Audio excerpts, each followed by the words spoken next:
Bab 144. Kini gantian Aprilia yang gelagapan karena terciduk bermesraan dengan Boril. Ya ampun, mestinya ia bisa menahan diri. Walau mereka suami istri, tapi ini kan di tempat umum. Aprilia menunduk malu sekali. Sedangkan Boril santai bersender di sofanya. Kemesraan kok diumbar-umbar. Kalah deh di Munich. Celetuk Jill. Ya. Mau gimana lagi? Mau heran tapi akhir zaman. Tak ayal, keluarga besar itu pun lagi-lagi tertawa bahagia. Stella yang sedang menggendong baby Gibran lalu berbisik pada Alex. Cuma kita yang normal ya yang. Ucap sang princess yang membuat Alex mengangguk terpaksa. Jelaslah mereka paling normal di sini dengan tidak mengumbar kemesraan. Bukan karena tak mau tapi karena belum waktunya bos. Jauhan dulu, 40 hari dan untuk urusan satu ini, sang pangeran Brebeslah juaranya. Tahan PRIIM. Acara hari ini dimulai dengan pengajian yang mengundang anak-anak yatim piatu dari panti asuhan milik Bunda Cornelia.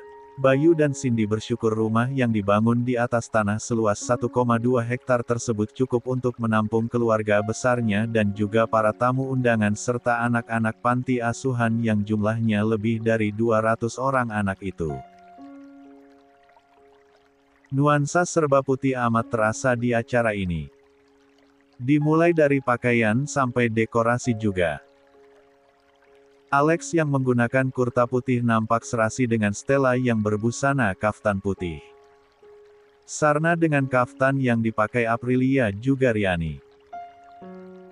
Acara berlangsung hikmat. Stella tak henti menangis melihat begitu banyaknya orang yang mendoakan kebaikan untuk sang putra. Alex memeluk bahunya sayang saat acara berlangsung. Ia menguatkan Stella. Jangan nangis, lihat banyak orang doakan putra kita. Stella terisak jalu menganggukkan kepalanya. Aku kangen mama, tapi Tuhan kasih 3 orang yang melebihi mama. Oma, Ibu sama Mai. Andai gak ada kamu sama mereka mas, aku mungkin bingung urus Azam sendirian. Alex tersenyum lalu mencium pelipis istrinya. Terbayang memang betapa menjadi seorang ibu itu tidak mudah dan Alex tak akan pernah lupa perjuangan Stella yang tetap ingin melahirkan secara normal. Iya. Semakin cinta pada istrinya saat menyaksikan sendiri Stella, sang princess manja, berjuang antara hidup dan mati demi melahirkan putra mereka. Dan Alex bahagia. Meski tidak memiliki ibu namun dikelilingi oleh orang-orang yang sangat mencintainya. Stella tersenyum saat melirik pada Aprilia di kejauhan sana dekat kebun sedang bersama Boril. Aprilia, ibu sambung yang tak pernah Stella duga bisa sehati dengannya. Meski sedang hamil, meski memiliki Azam namun ia tetap yang tersibuk. Bergantian menggendong Gibran dengan Rani Mariati. Ia kenalkan dirinya dengan bangga pada seluruh orang yang datang kalau ia sebagai neneknya. Mas tiba-tiba pengen jadi vampir deh you. Kenapa? Biar awet muda terus, biar bisa sepadan denganmu, Nona. Aprilia tertawa renyah. Mama tetap mau sama papa kok biarpun nanti papa sudah beruban dan keriputan, balas Aprilia yang malah membuat Boril berdecak. Kok ubanan? Kok keriputan sih ma? Loh, kan pastinya manusia itu menua dong. SSSTTT. Ayo masuk aja masuk. Kasian cucu kita. Dingin di luar. Boril segera membawa Aprilia masuk daripada nantinya mendengar ucapan aneh-aneh istrinya. Boril paham kalau dia sudah menua tapi kan tidak perlu disindir begitu. Jika melihat Aprilia yang memiliki kedua orang tua utuh bahkan kedua orang tua angkatnya pun berhubungan baik satu sama lain, Riani sempat merasa iri. Ia tak punya ibu. Ada, ibu tiri tapi sudah dicerai sang ayah. Ya, meski kalau ada pun akan percuma karena Fitri tak sebaik Ashanti apalagi Rika Rasim. Namun kini tak lagi. Ia menyadari kalau tak ada yang namanya kebetulan dalam dunia ini. Pernikahannya dengan Andika adalah sebuah jalan yang sudah ditetapkan agar ia memperoleh kebahagiaan lewat keluarga Rohichan yang memperlakukannya sama bak putri raja seperti Aprilia Ayu dan Stella Amanda Rohichan. Bersandar pada bahu bidang suaminya, Riani tak henti mengucap syukur atas apa yang diberikan Tuhan padanya. Gadis pemetik dari desa yang kini menjadi bagian keluarga terpandang di Indonesia. Hatur nuhun Gusti, Ma, apa? Sejak kapan surga pindah ke rumah kita? Kenapa emang? Tanya Cindy sambil memberikan tas kerja pada suaminya. Kok ada bidadari di sini? Si netra biru itu tersenyum simpul dengan pipi merona kala Andika memutarinya. Pagi ini Lakan ikut sang suami ke kantor untuk pertama kalinya semenjak resmi menyandang sebagai Nyonya Andika. Gaun yang dipakainya merupakan gaun hitam polos model baby doll yang memperlihatkan perut buncitnya di usia 8 bulan ini. Tak lupa bando ya ampun yang menghiasi mahkota coklatnya.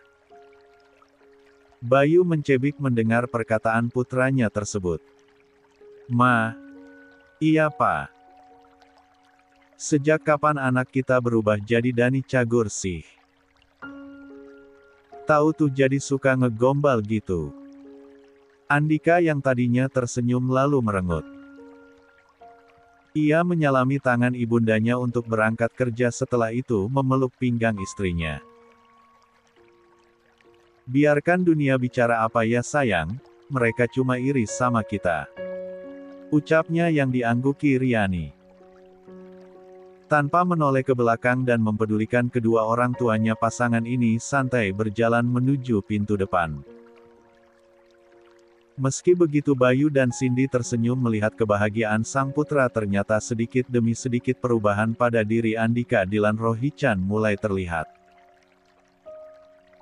Ia yang gampang meledak-ledak dan tersulut emosinya semoga setelah menyadari kalau anak dan istri jauh lebih penting daripada mengutamakan emosi adalah hal utama sekarang dalam hidupnya. Serta keduanya berharap kehadiran buah hatinya nanti benar-benar bisa merubah pribadi seorang Andika. Norak, kok nangis? Andika panik ketika mobilnya sampai di depan lobi kantor namun belum sempat turun istrinya sudah menangis. Ia mengusap air mata di pipi mulus itu. Sayang, kenapa? Kok tiba-tiba nangis? Riani menggelengkan kepalanya Andika yang masih panik lalu mengambil botol air mineral di dekatnya kemudian memberikan pada sang istri. Nurdin yang berada di balik kemudi hanya bisa menyaksikan dari kaca spion mobil tidak berani untuk ikut bertanya. Bahkan ia tidak berani menginterupsi bosnya meskipun di belakang sudah ada beberapa mobil yang berjajar mengantri menunggu mereka meninggalkan lobi. Setelah cukup minum dan dirasa tenang akhirnya bule Pangalengan itu bisa diajak bicara. Sudah baikan? Riani menganggukkan kepalanya. Bisa cerita ke abang, kenapa kamu nangis? Riani terharu bang, terharu. Kenapa? Abang ingat cita-cita Riani. Andika terdiam sebentar dia mencoba mengingat seberapa sering ia dan istrinya berkomunikasi rasanya tidak pernah Riani bercerita tentang cita-citanya hobi makanan favorit dan lainnya Andika hanya tahu kalau istrinya ini menyukai seblak ceker, tadinya Andika menjawab saja kalau dia tidak tahu tapi takut kalau belahan jiwanya ini malah makin menangis histeris. Andika pun kembali memutar otaknya dan satu-satunya hal yang pernah diucapkan oleh Riani tentang keinginannya adalah menjadi karyawan di pabrik miliknya di Pangalengan sana. Andika mengerjapkan matanya berkali-kali. Jadi, karyawan. Riani tak menyangka jika Abra mengingatnya, dia pun segera menganggukkan kepala. Terus kenapa kamu nangis? Ih, kok abang gak paham juga? Dengan polos Andika menggelengkan kepalanya. Masih niat jadi karyawan? Bukan, Riani rasa Tuhan itu baik banget sama Riani bang. Riani dulu minta jadi karyawan pabrik tapi malah dikasih jadi istri yang punya pabrik. Punya perusahaan besar juga. Andika terenyuh mendengarnya, betapa ia tahu kalau itu Riani memang sesederhana itu dan jalan hidup manusia tidak ada yang mengetahui ketika kesederhanaan bisa menghantarkan ke jalan kebaikan. Andika memeluk istrinya demi menenangkannya. Udah ah. Jangan nangis lagi. Kasihan anak kita kalau ibunya nangis terus.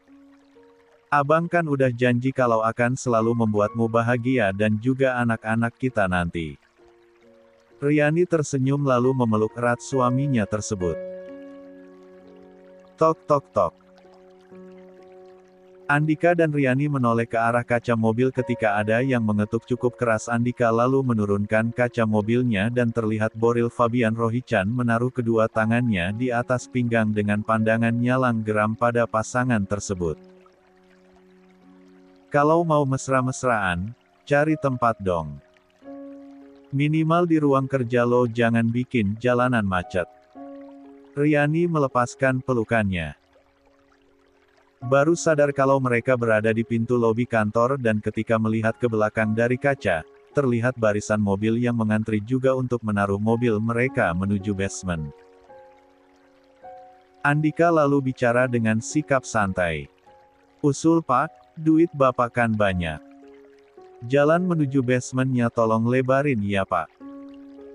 Biar muat jalan mobil dan... Maklumin ya pak, pengantin baru. Mari pak. Ucap Andika.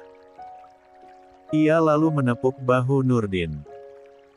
Sedangkan Riani menunduk malu pada kakak iparnya tersebut. Jalan Din, siap pak. Mobil Lexus LM berwarna hitam itu pun melaju menuju basement diikuti oleh mobil-mobil lainnya yang mengantri di belakang mereka. Tidak berani membunyikan klakson atau keluar dari mobil mereka karena tahu jika Andika yang berada di depan karena takut membuat putra bungsu keluarga Rohichan tersebut tersinggung. Dan hanya Boril yang bisa menegurnya. Ia menggelengkan kepala melihat kelakuan adiknya yang bagi remaja belasan tahun sedang jatuh cinta. Istrinya pun sama saja tidak kenal tempat. Gak tahu malu. Umpat Boril. Ia pun langsung masuk ke dalam kantornya sedangkan mobilnya dibawa oleh sopir untuk menuju basement. Selamat pagi Pak, Bu, selamat pagi. Selamat pagi Pak Andika, Nyonya Andika. Riani yang menggamit lengan suaminya lalu menoleh ke arah Andika dan Andika mengarahkan agar istrinya itu membalas sapaan mereka minimal dengan senyuman. Tahu kan kalau wanita jutek memaksakan diri untuk tersenyum. Berdamage bak Victoria Beckham. Bukan.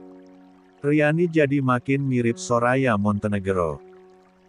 Sumpah Andika tak bohong. Wajahnya antagonis sekali. Namun cantik bak bidadari apa sih yang judes Andika? Bidadarinya Andika dong.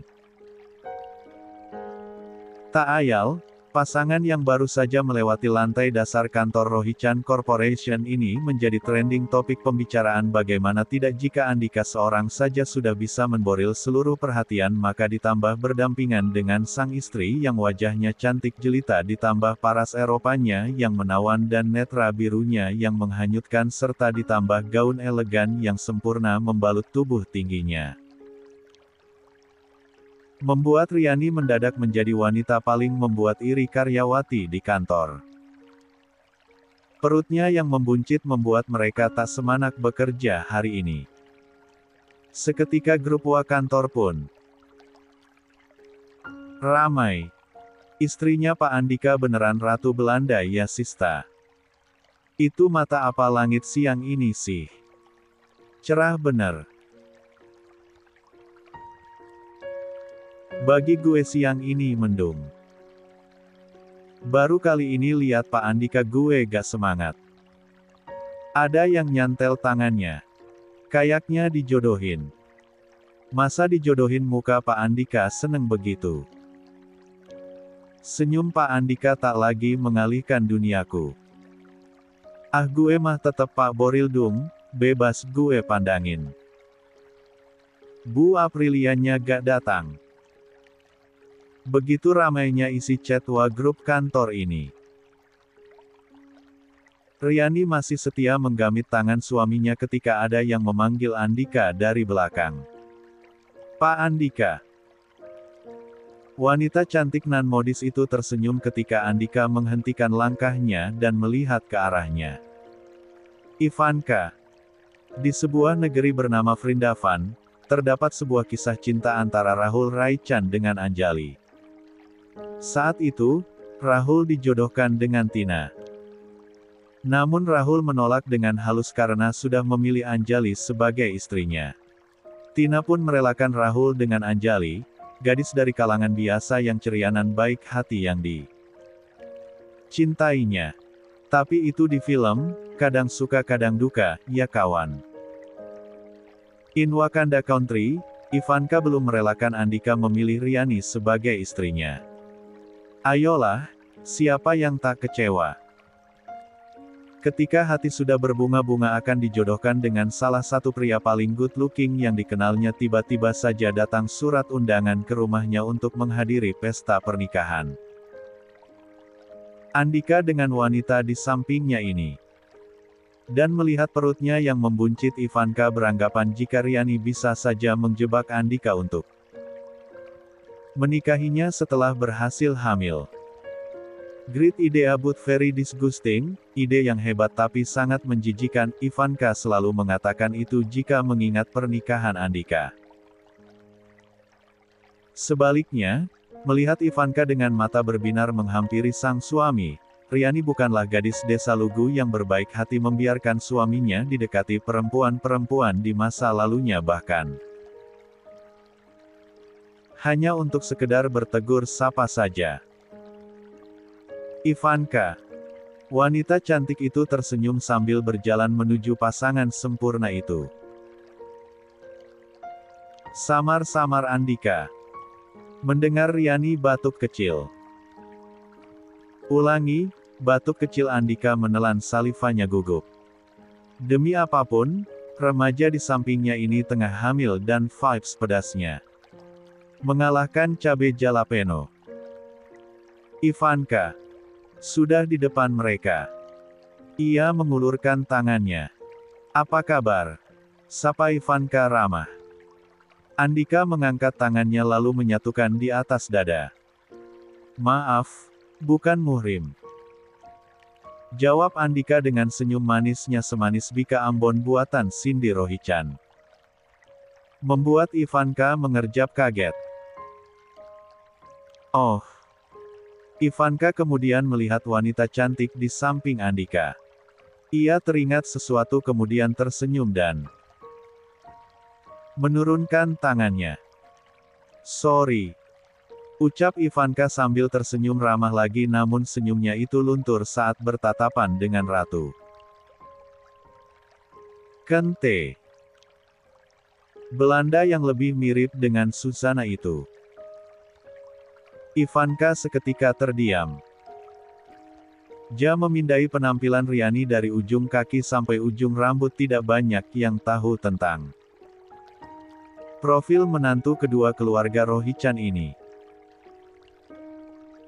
Kebanyakan publik hanya mengenal istri dari Boril Fabian Rohichan yang merupakan putri dari pebisnis terkenal asal Italia Antonio Cassano, sedangkan latar belakang Riani van der Berg, hanya segelintir pengusaha yang dekat dengan Bayu saja yang mengetahuinya termasuk ayah Ivanka, Sony, dan dari ayahnya lah Ivanka tahu kalau Riani ini adalah pemetik D di pabrik milik mereka di Pangalengan. Pemetik D. Monolog Ivanka dalam hati. Jika melihat dari latar belakangnya yang tidak mungkin masuk ke dalam golongan kaum elit seperti mereka, Ivanka makin yakin jika Riani menggunakan kecantikannya untuk menjebak Andika agar menikahinya. Tidak nyaman dengan pandangan Riani, Ivanka lalu mengalihkan pembicaraan mereka. Kebetulan bertemu di sini, aku baru datang lagi ke karitor ini jadi lupa di mana ruang rapatnya. Rapat. Jadi, kamu juga ikut dalam proyek ini?